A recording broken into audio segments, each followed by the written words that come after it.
Jadi kita biasa faham dia dari segi fiqh. Yang tadi pun menyentuh fiqh juga dan usul fiqh sikit lah. Tapi jadi saya sengaja bila Allah buka jalan perkenalkan Al-Fiqhul Akbar ini. Maknanya satu lagi peninggalan dia yang perlu kita ambil kira, iaitu tentang akidah. Dan akidah ini dipanggil oleh Imam Syafi'i Al-Fiqhul Akbar, fiqh agung, fiqh besar.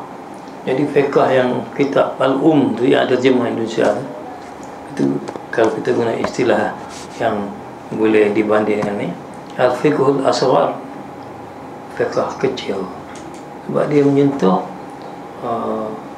ranting-ranting amalan kita dalam agama. Bagaimana bersuci, semayang, puasa, zakat, haji, akikah, jual beli, atau munakahat dan bidang-bidang lain. Jadi itu yang saya rasa boleh kita ingat balik. Kemudian dalam buku akidah dia beri ta'rif ilmu. Mula sekali pasal Allah Ta'ala perintahkan kita ilmu dalam ayat fa'alam annahu la ilaha illallah, ketahui olehmu bahawasanya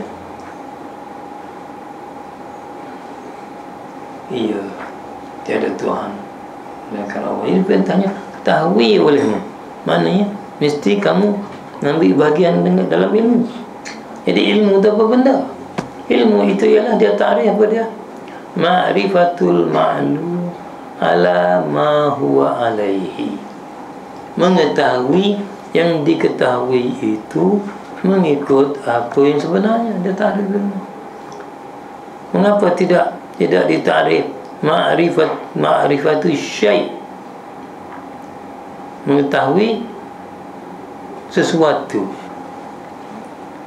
Pasal apa dia bitarif ma'rifatul ma'lum ala ma huwa alaihi, mengetahui tentang perkara yang dimaklumi itu mengikut apa yang sebenar. Dia tidak mentarifkan ma'rifatul syai', sesuatu, mengetahui sesuatu mengikut apa yang sebenar, tapi mengetahui yang diketahui itu. Walaupun dia tak jawab, tapi dijawab kemudian oleh Al-Baqilani. Dia kata, dia ta'rif hampir sama dengan Imam Syafi'i, ma'rifatul ma'lum ala ma huwa bihi, mengetahui yang dimaklumi kerana yang la syai', yang bukan sesuatu, itu pun diketahui.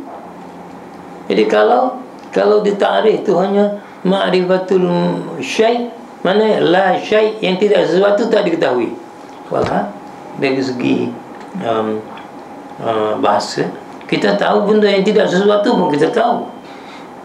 Benda yang tidak sesuatu kita tahu yang ada. Yang tidak sesuatu yang tak ada pun kita tahu. Benda itu tak ada kita tahu.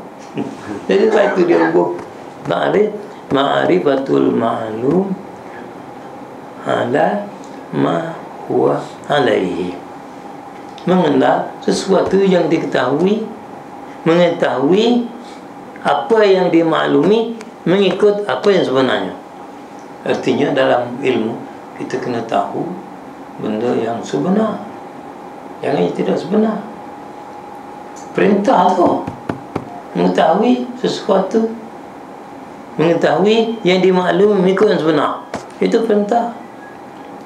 Maknanya bila diketahui perintah ilmu, maknanya zan tak boleh, taklid tak boleh dalam akidah, sangka tak boleh, waham dan lemah tak boleh, kejahilan memang tak boleh. Yakin ilmu. Jadi dia bagi tarif, dan tarif ini sampai kemudian dipakai Baqilani pun pakai tarif ini dalam kitab At-Tamhid. Kemudian dia bagi juga tarif berat, sangka yang berat. Sangka yang berat. Kemudian dia bagi juga ta'rif taklid. Jadi dia tak bagi dia syak kepada dia, tak bagi lah syak waham, dia tak bagi, tapi dia memadai. Kemudian dia bagi ilmu.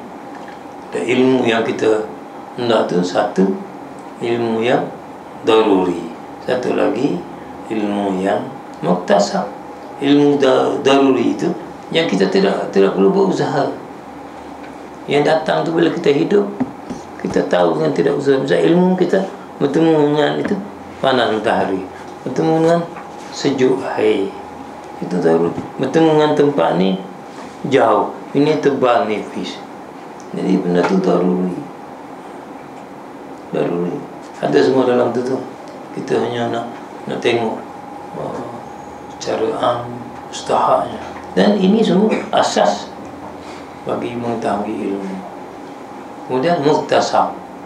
Ilmu muktasab, ilmu yang diusahakan, yang kita dapat melalui usaha. Kena fikir, kena tilik dengan akal. Nah, itu dia. Dan tilik dengan akal pada dia mementingkan tilik dengan akal. Sebab itu, sebagaimana yang kita baca dalam Hafizul Akhbar tu, kewajipan tilik dengan akal dengan teratur yang membawa kepada natijah yang betul. Dia kata itu sebahagian daripada maksud ayat Anit tabi' millata Ibrahim, hendaklah kamu ikut millah Ibrahim, atau mengikut ayat yang satu lagi dalam bentuk khabariyah, wattaba'a millata Ibrahim, dia mengikut agama Ibrahim. Itu. Jadi kita ni kena ikut agama Nabi Ibrahim, sebab Islam ni datang sebagai membaharui agama Ibrahim, agama Hanif. Sebab itu kita baca dalam semayang, betul semayang. Wajjahtu wajhiya lilladzi fatara as-samawati wal ardh hanifan musliman wa ma ana minal musyrikin. Ikuti kan, inna salati wa nusuki wa mahya. Maka aku hadapkan wajah qalbuku kepada Dia, Tuhan yang menjadikan langit bumi, dalam agama Hanif, yang asal agama Tauhid, terelak daripada kesyirikan, tertumpu kepada Tauhid, tunduk kepada Allah dalam agama Islam, dan aku bukan daripada orang syirik. Kemudian sesungguhnya semayangku, pengorbananku, hidupku, matiku adalah bagi Allah, Tuhan yang mentadbir segala alam. Itu isyarat sebagaimana yang saya sebut sebelum ni, ialah Mi'raj Nabi Ibrahim Al-Khalil alaihi salam, yang berjalan pada 4 tahap, diuraikan oleh Imam Ghazali dalam Mishkatul Anwar. 1 tahap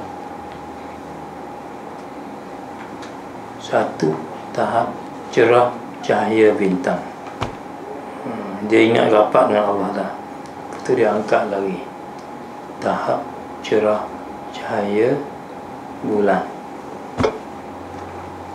diangkat lagi tahap cerah cahaya matahari, itu paling dekat. Kemudian dekat lagi sampai tak boleh disebut nisbah apa-apa dah. Bila diangkat kepada tu, wajah tu wajah lilladzi. Itu dia merah dia tu. Dan merah dia tu kita baca dah semayang. Sama juga yang kita baca dah semayang, merah Nabi kita. Jadi kita mula semayang dengan baca merah Nabi Ibrahim, wajah tu wajah lilladzi fatara semua. Akhir semayang dengan merah Nabi Muhammad. Di mana? Dalam tahiyat tu lah. At-tahiyyat al-mubarakat as-salawat at-tayyibat lillah. Itu dia. Jadi mula dengan Mi'raj Nabi Ibrahim, akhir Mi'raj Nabi Muhammad sallallahu alaihi wasallam. Dan dalam masa tahiyat lagi sebut lagi selawat Nabi Ibrahim. Allahumma shalli ala Muhammad sallallahu alaihi Ibrahim wa ala. Dan Quran pun suruh kita ambil makam Ibrahim sebagai tempat sembahyang. wattakhidhu min maqami Ibrahim musalla. Ambillah makam Ibrahim bagi tempat sembahyang. Ada dua makna itu. Satu, bila pergi haji atau umrah, sembahyang di makam Ibrahim. Tapi satu lagi, cobalah sembahyang dengan mendapat apa yang dia dapat. Itu buka lah tuan-tuan. Senang baca, tapi nak fikir tu ya. Ambillah kedudukan Ibrahim sebagai tempat sembahyang. Wattakhidhu min maqami Ibrahim musalla. Sembahyang kalau sekurang-kurang macam yang saya ulang di masjid tadi, kena faham yang kita baca, kena hati-hati bila kita baca, kena rasa takut pada Allah, kena rasa hebat dengan keagungan dia, kena rasa harap pada dia, kena rasa malu.